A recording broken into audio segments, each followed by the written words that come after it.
Então, eu queria Com certeza. que você começasse explicando quem é você, onde você mora, quem são seus clientes, qual que é o seu trabalho. Tá bom.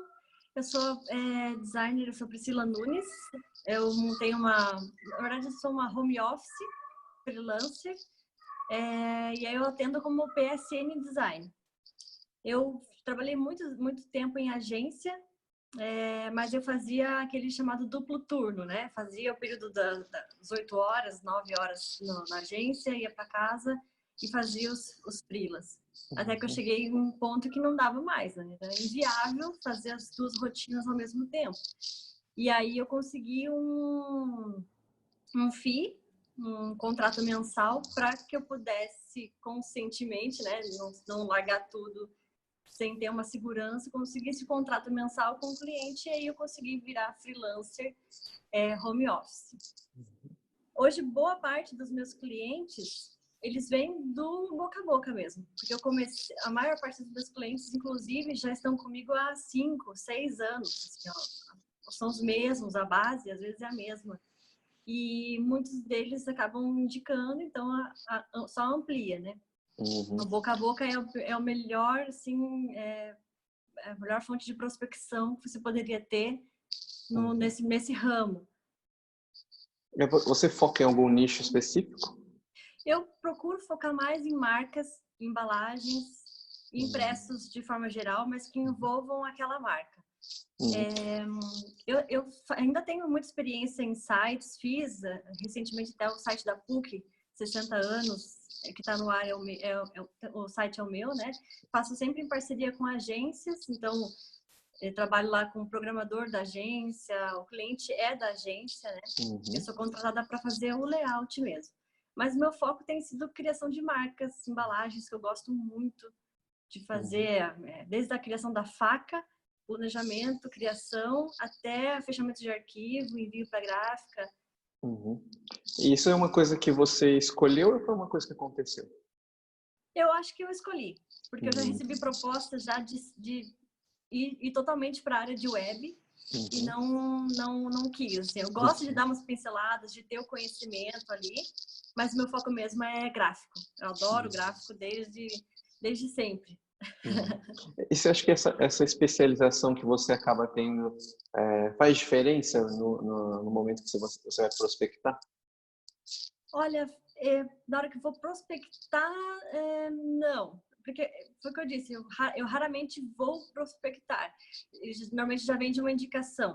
E se por um acaso esse cliente precisar de algum serviço que seja de web ou que seja alguma coisa que eu não atenda, eu já ou indico outro profissional, né, eu digo que eu não faço, porque eu pretendo mesmo focar nessas criações, porque é o que eu me sinto mais à vontade, assim, de criar, me dá mais prazer. Então, acaba que não é aquela coisa sofrida, vai naturalmente, e aí eu consigo entrar num fluxo de criação melhor. Eu prefiro até passar do que pegar e acabar... Porque eu poderia pegar, teria conhecimento para pegar certos serviços, mas eu prefiro recusar para focar nos que eu mais gosto mesmo e dar o melhor de mim. Que cidade que você tá? Eu estou em Curitiba. E hoje eu trabalho em home office, né? Então, trabalho aqui com os 2 cachorros, papagaio, periquito. Você tem algum livro que impactou a sua carreira, que você gostaria que foi significativo, assim, a ponto de você falar?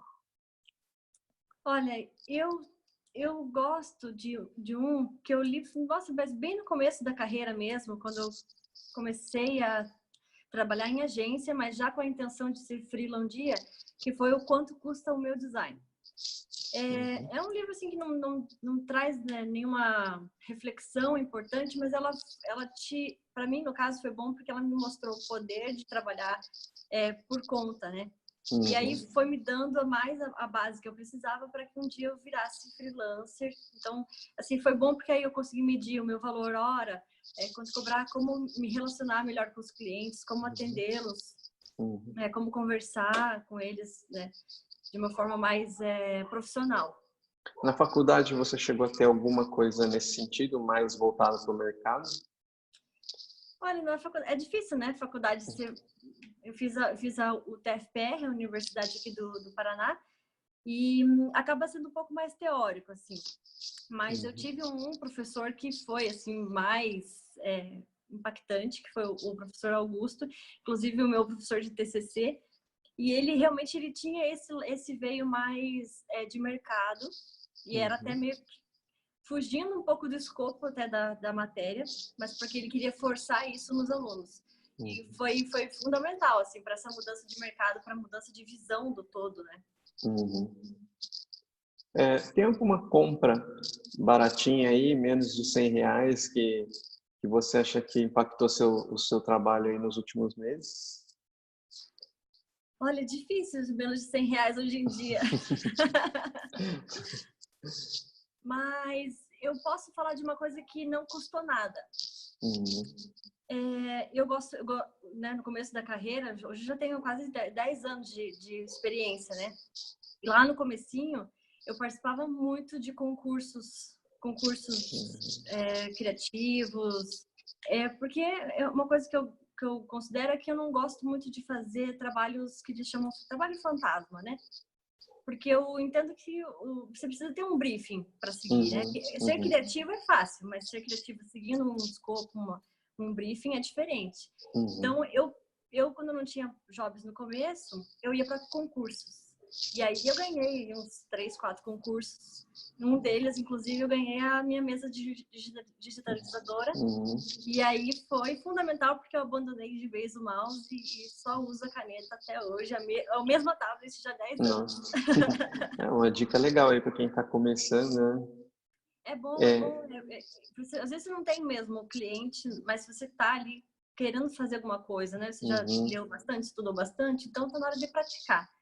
Mas é fundamental seguir um briefing, porque no dia a dia você vai sofrer isso, né? Você vai precisar ter uma regra, né? Seguir um escopo, um guideline.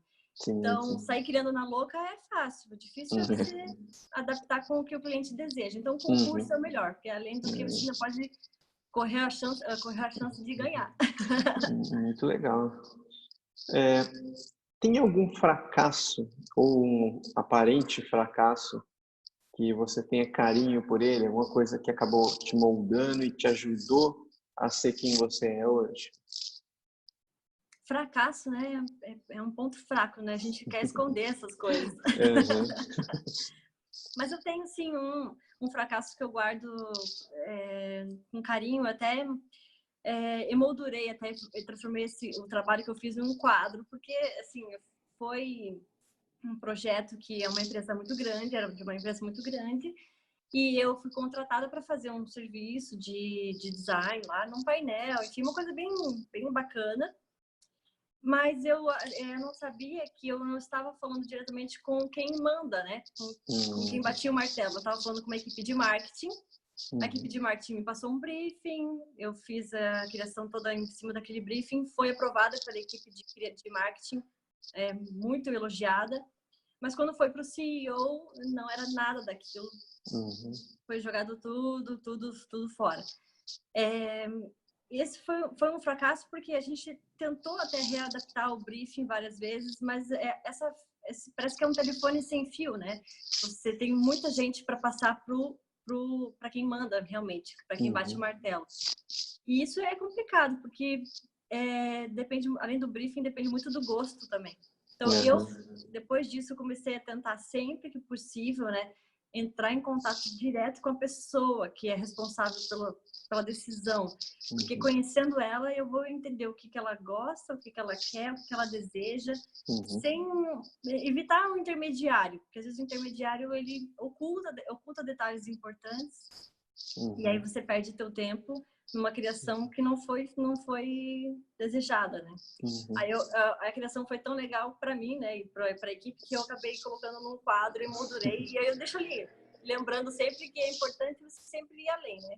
Conversa com a equipe de marketing, mas tentar conhecer também, às vezes, a equipe da diretoria, o CEO, tentar marcar uma reunião com todo mundo, que é importante, né, ele fazer parte desse processo também. Sim. A palavra é processo. É porque as empresas, elas tendem a fazer passar as tarefas, né, para a equipe de marketing, porque eles não acham que é tão importante o design a princípio. Depois que eles começam a entender que é importante estar presente, pelo menos em uma das reuniões, aí a história muda totalmente, porque aí ele deixa aqueles 5 minutinhos para refletir o que ele gostaria, porque às vezes é preguiça, falta de tempo mesmo para você sentar e falar, é isso que eu quero. Porque um briefing bem feito, você exige um tempo para refletir. E aí o designer faz em cima do briefing sem nenhum problema, né? Tem alguma frase que você gostaria de espalhar para todo designer? Você queria colocar no outdoor aí para todo mundo ver, na frente da faculdade? Olha, acho que tem uma que eu gosto que vai muito com o que eu faço no dia a dia, que é botar a mão na massa, né? Desde o começo, sempre fiz o duplo turno ou concurso, eu tava sempre me coçando para fazer alguma coisa. Então, tem uma frase que nada vai funcionar se você não fizer, né? Que é da Maya Angelou. E é bem isso, não pode ficar parado. As coisas não vão cair do céu para você, né? Você busca conhecimento, mas busca aplicá-los também, né? Porque quando você estuda e conhece novos artifícios, novos métodos, se você não aplicar, você acaba esquecendo. Então, vai atrás, batalhe e ponha na prática. Qual foi o melhor investimento que você já fez na sua carreira? Pode ser financeiro, de tempo, de energia mesmo? Investimento? Eu acho que foram os concursos mesmo, lá de trás. Assim. Porque a base, né, de um profissional é o começo, né? Você começa com os princípios corretos, você vai longe. Então, participar de concurso me deu embasamento mesmo, bater a cara, ir atrás, e acho que é isso mesmo. E nos últimos anos, você tem alguma nova crença ou comportamento, algum hábito que impactou o seu trabalho? Olha, isso impactou agora a questão do empoderamento feminino. Não chega a ser uma crença nem nada, mas é que é um comportamento que mudou muito para mim. Assim, eu já sofri não digo preconceito, mas é um olhar diferente. A gente sente aquele olhar diferente, sabe? Um olhar de julgamento. Mas é uma mulher, mas é uma... eu já tenho quase 30, mas com cara de 15, é pior ainda. Porque daí... Aí é difícil passar para o cliente que a gente tem total conhecimento e segurança no trabalho.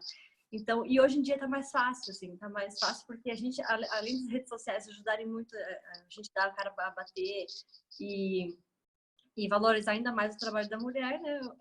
Hoje o assunto está em alta, então para mim o mercado tem sido muito melhor, cada dia mais. Assim.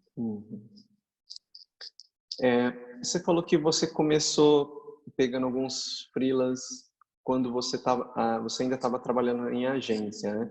Como que isso aconteceu?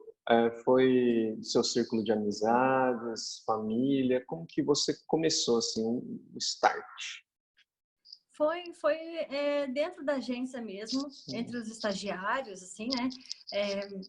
Eu gostava de pegar trabalhos voluntários na época.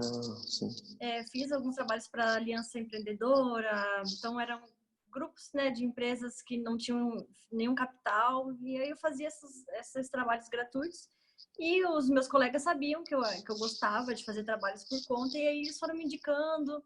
E aí foi assim, um trabalho no começo que passou para outro, e aí virou depois de uns 6 anos como freela, trabalhando em agência, mas fazendo freela à noite, de madrugada, que deu certo, assim, trabalhar por conta. E nessa época, quais eram as suas maiores dificuldades? Era parte de negociação mesmo. Falar sobre valores, no começo, era um tabu, né? Não dava para falar sobre pagamento de entrada, quando que eu ia receber, né? Tinha medo de perguntar, como se fosse uma coisa... Como se fosse um tabu mesmo, você não pode falar sobre isso. Hoje não, hoje é um dos primeiros assuntos que a gente tem que conversar. Quando vai ser feita a entrada, né? Entrada, pagamento restante... se tem desconto ou não. Não tem vergonha de falar sobre valores, porque é um trabalho, tem que ser pago, né? A gente não pode fingir que não existe esse trâmite. E no começo era bem difícil de falar sobre valores com o cliente, assim, cobrar eles principalmente era mais difícil. E com a experiência que você tem hoje, por que você acha que tem alguns designers que são mais valorizados que outros? Olha, é difícil. Eu acho que talvez é o posicionamento do próprio designer, talvez, perante o cliente, né? Eu entrei no Facebook ontem, inclusive, estava lá passando a timeline e eu vi lá um grupo da Alice, né? Normal. Procuro designer para fazer a minha marca. E aí me marcaram lá no post, achei legal. E aí tinha lá, promoção hoje, um designer colocou, promoção hoje, R$200 uma marca. E aí, então esse tipo de design não vai conseguir um posicionamento bom no mercado, não adianta. Ele já se posiciona mal, né? Você tem que mostrar o valor para o seu cliente, para ele não vai ser um gasto, vai ser um investimento, né? Sim. Você falou que você não faz a prospecção ativa hoje, né? A sua carteira hoje é mais passiva. Você faz algum trabalho em cima disso ou fica só em cima da indicação? E mesmo falando de indicação, você pede essas indicações? Você cobra ou você deixa acontecer? Então, eu não faço prospecção ativa, mas eu faço a passiva. Sim. Eu não peço indicação dos clientes, nunca nem cobrei por isso, né? Tem gente que já me ofereceu já, né? Se me indicar, eu te dou 5%, mas eu não sou a favor. Eu gosto de indicar realmente quem tem potencial e aí deixo por conta da pessoa. Mas hoje mais ou menos 80-90% vem através de indicação, mas eu também faço um trabalho de criação de conteúdo. Eu gosto de criar conteúdo, de escrever para o blog. Então, assim, essa é certeza. A cada 15 dias tem um post novo, ou ajudando o empreendedor, ou ajudando o designer, alguma aplicação prática no mercado, alguma coisa. Então, eu já tenho visto clientes que me acham através dessas publicações, através do posicionamento nas redes sociais também, porque a gente não pode mais usar aquela frase, né? Casa de ferreiro, espeto de pau. Isso não pode existir. O portfólio tem que estar fino, tem que estar refinado, tem que estar. A última publicação no Instagram é a oficial. Isso faz diferença. Então, tem muitos clientes que vêm através das redes sociais, muitos, e através dos blogs, das notícias. E LinkedIn tem sido uma ferramenta muito legal para esse tipo de conteúdo. E aí, assim, o boca a boca, ele vem e a pessoa acaba reforçando ainda mais a qualidade do trabalho quando ela vê as redes sociais, as postagens, o site está redondinho, então tudo acaba sendo uma prospecção, né? E você está conseguindo leads qualificados vindo desses canais? Assim, já consegui alguns, a maioria não, né? A maioria, assim, eles, por enquanto, a maioria eles procuram, mas eles não sabem o valor que é o trabalho. Mas eu já fechei muitos trabalhos também por conta dessas redes, né? Claro que com a prospecção é muito mais fácil, porque aí quem indicou já dá um embasamento para esse cliente. Mas das redes sociais é difícil porque vem muito contato, desse contato você filtra, e aí de todos os 5% você consegue aproveitar tranquilo. E como que é o seu processo a partir do momento que você qualificou o lead? Como que acontece a mágica? Então, você diz assim, eles entram em contato e daí a gente começa a conversar. Mas... Isso. Você faz o briefing, como que é? Eu normalmente marco uma reunião, se for de Curitiba, marco uma reunião presencial, pelo menos a primeira, para a gente se conhecer, é legal. Não é necessário, porque eu já tenho clientes de 5, 6 anos que eu nunca vi pessoalmente e que já estão aí comigo 6 anos. Até se eu ver na rua, talvez eu não reconheça de primeira. Mas eu tento fazer esse contato presencial até para a gente quebrar paradigmas, quebrar aquele gelo inicial, enfim, ter um contato mais próximo. Mas o contato principal mesmo é pelo WhatsApp. A gente vai trocando mensagens ali de forma, no começo, né, de forma mais descontraída. Eu procuro depois trazer isso para um e-mail para formalizar tudo. Quando é proposta certinha por e-mail, aprovação por e-mail. Mas esse contato depois de call, tipo um call que a gente está fazendo agora, né? É basicamente isso. A gente começa com uma conversa informal, ele vem através de um e-mail ou pelo WhatsApp, e depois a gente formaliza tudo por e-mail, que é a ferramenta que eu mais gosto hoje em dia, porque é a mais fácil de me organizar, né? Quando eu preciso depois encontrar lá alguma informação, é mais fácil de achar. Você costuma dar mais de uma opção para o cliente? Ou você é daquelas que dá só uma opção porque essa que é a ideal para resolver o problema? Eu sou daquelas que dá só uma opção. Assim, eu faço, né, na hora da criação, várias opções, óbvio. Mas na hora de entregar, é uma, né? A gente sabe qual que é melhor. A gente tem a visão do mercado. E se você der mais de uma opção para o teu cliente, ele vai se confundir. Normalmente, assim, tem sido uma e é aprovada. E quando não houve uma mudança no briefing. Assim, por algum motivo, o cliente mudou em algum contexto do briefing. A gente revê, né, se precisa ter um valor extra. Se teve mudança no briefing, tem valor extra. Mas se for se for alterações leves, eu faço tranquilamente e tem dado super certo, assim, não tenho retrabalho.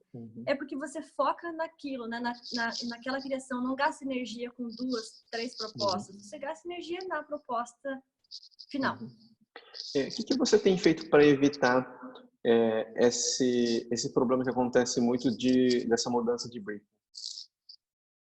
Olha, é complicado, assim, dá vontade de xingar.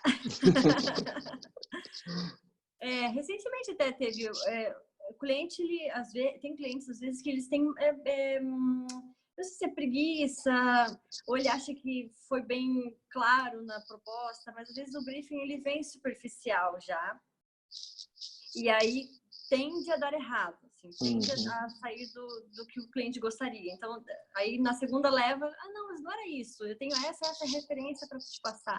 Então, ele já tinha as referências, não passou por algum motivo. E aí é questão de conversar mesmo, falar, olha, então, já que teve uma mudança de briefing, tem mudança de valor. E aí, como a maior parte dos meus clientes são clientes de anos, eles já sabem disso, então eles não erram no briefing. Sabem que o primeiro briefing é o que vale, que a criação é certeira. Então, a gente meio que vai moldando o cliente a pensar da forma correta, né? E de não ignorar os primeiros passos. Quando você se sente esgotada, o que você costuma fazer? Já que você trabalhou muito tempo fazendo 2 turnos aí, o que você fazia para desligar? Nossa, era difícil a época dos 2 turnos. O esgotamento profissional foi... Eu gosto muito de jogar futebol. Mas hoje em dia, eu até dei um tempo dos esportes físicos, dos esportes, né? Mas na hora de um esgotamento profissional, eu procuro fazer atividades mais práticas. Então, ou responder e-mail, ou fazer o fechamento de arquivo, organizar o meu HD, fazer um backup, sei lá, alguma tarefa que eu não exija raciocínio, que não exija criatividade, por um período, né, até que as ideias entrem em ordem e volte a funcionar. Mas tento fazer mesmo uma atividade prática. Você já teve o famoso bloqueio criativo? Já. Quando acontece, aí eu faço uma viagem de campo, assim, né? Você tem uma embalagem de um café para fazer, eu tenho um bloqueio criativo, eu vou no mercado, eu olho as embalagens, eu compro as embalagens, abro, cheiro o pacote, imprimo referências, mood boards e vou explorando, aumento o prazo se for possível, porque às vezes o prazo ele é um dos motivos de um bloqueio criativo, né? Então, e aí vai resolvendo. Agora que você já é uma profissional experiente, que conselho que você daria para alguém que está começando agora. O cara colocou o pé ali na faculdade de design agora. Qual conselho você daria para ele? Olha, não, eu acho que o conselho que eu daria aqui hoje seria não pular as etapas. Muitos profissionais, eles tendem a começar a profissão já querendo aquele patamar profissional exemplar, profissional brilhante, 5 estrelas. Mas quando está começando, e quando eu comecei, eu fiz estágio por R$200, eu fiz por um bom período de tempo. Eu fui fazendo as etapas conforme a minha experiência era consolidada. E não pulei etapas. Porque quando você pula etapa, você não está preparado, você acaba caindo, né, de um pedestal que não existe. Minha indicação é, põe a mão na massa, faça sair do papel as suas ideias, né? Procure concursos, participe de eventos, troque experiências, mas não pule etapas, né? Você vai automaticamente melhorando a sua experiência e aí um dia você chega lá. E tem algum conselho que o pessoal costuma dar para você, costumava dar para você ali na faculdade, que você acha que as pessoas não devem ouvir? Eu acho que é a questão do valor mesmo. E quando eu comecei a fazer esse estágio, por exemplo, que foi meu primeiro estágio, né? Eu ganhava R$200, não dava para pagar nem a passagem. Uhum. Eu já passei por isso também. E hoje em dia, se você vê, pelo menos, principalmente nos fóruns, se você vê uma vaga dessa sendo exposta, muitos designers sem experiência, inclusive, vão cair em cima, vão criticar. Mas o fato é, você pode estar disposto a começar com um salário baixo, porque você não tem experiência. Então, e aí me falaram muito isso na época. Priscila, você vai começar com um estágio que não valoriza o designer, mas eu nem era designer ainda, né? Então você tem que ignorar esses conselhos do tipo, não faça parcerias no começo. Claro, pode fazer, você tem que, né, se expor, dar a cara a bater mesmo. Uhum. Passa por um valor mais baixo no começo e depois vai se reposicionando no mercado conforme adquirir experiência. Uhum. É aquele negócio, né? Para você poder cobrar mais, ganhar mais, você tem que oferecer mais, né? E ali no começo é muito difícil, né? No começo você não tem nada para oferecer, né? Então não tem como cobrar por um serviço que você não pode oferecer. Parece que é um problema, essa geração que está vindo agora é meio difícil de aceitar isso, né? Eles são muito ansiosos, né? Eu vejo ansiedade, assim, de querer já estar num nível muito alto, muito rápido. E isso é difícil, você tem anos de experiência para chegar num patamar desse, né? A ponto de cobrar por uma marca um valor justo. Demora um pouquinho mesmo. Você já teve alguma experiência dando aula, curso, palestra? Não, nunca tive experiência dando aulas, não. Na verdade, essa é a primeira experiência assim, de troca de diálogo, assim. Eu gosto de fazer vídeos, mas nunca fiz uma palestra ou aulas. Seria legal. Qual que é a sua maior dificuldade hoje? Minha maior dificuldade? Ai, difícil pensar. Aquela que você pagaria para alguém resolver para você. Esse é um problema que eu ainda não consigo desmembrar, né? Assim, terceirizar. Eu já tive estagiários já trabalhando para mim, mas é difícil, acho que terceirizar, assim. Eu faria a parte financeira toda, né? A parte de burocracia, fazer boleto, cobrança. Essa parte toma muito, muito tempo, parte administrativa. Eu gostaria de pagar, eu acho que com certeza. Entendi. Legal. Tem alguma pergunta que você queria que eu tivesse feito para você e você queria responder? Eu acho que não. Acho que foi isso mesmo. Principalmente participe de concursos. Eu gosto, assim, e tem muitos designers que são contra. Eu só minha ideia mesmo é só não participar, não fazer muitos jobs fantasma, por aquilo que eu comentei. Acho que tem que ter um briefing para você já ir treinando o seu pensamento criativo mesmo. Né? É isso. Maravilha. Priscila, muito obrigado. Imagina! Acho que eu agradeço, né, a sua disposição, você doar seu tempo, seu conhecimento aí pra gente. E em breve eu vou te dando notícias, te mostro como ficou, para você ver. E agradeço Legal. 1 milhão de vezes. Muito obrigado, Imagina! Priscila. Eu que agradeço. É legal ter esse espaço para a gente trocar experiências, né? E dividir conhecimento com a galera que está começando. Principalmente, esse é o meu objetivo, né? Ajudar quem está começando. Hoje em dia está muito mais fácil essa troca de experiências do que quando a gente começou, né? Isso com certeza. A informação está muito mais disponível, né? Muito mais. Obrigado, Priscila, mais uma Obrigada a você, vez. sabe? Eu espero ter você mais vezes aqui com a gente. Com certeza, conte comigo. Obrigado, Priscila. Até mais. Tchau. Tchau, tchau.